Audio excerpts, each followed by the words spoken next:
I think it was 2 weeks before my 15th birthday, because I played a lot of sport. I was always getting tired and just this really non-specific symptoms at that age where you'd say you stay up too late.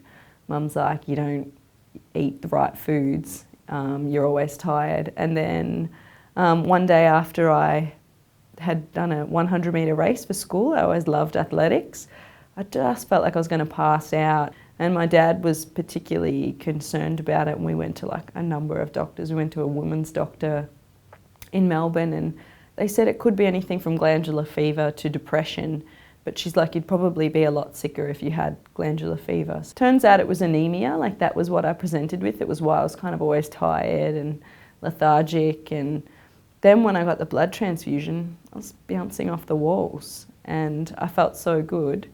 But I think in hindsight they knew what they were looking for already at that point, but I had no idea.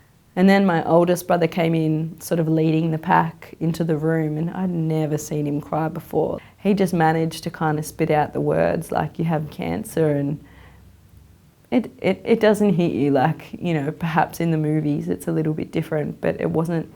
The only reason I cried was because everyone around me was crying. It was almost infectious, but I didn't really understand what he meant. And it wasn't for another few weeks until we actually knew what type it was. And I think that period's almost the worst, because you'd rather fight a known enemy, well I would, than something, you know, that they hadn't discovered before.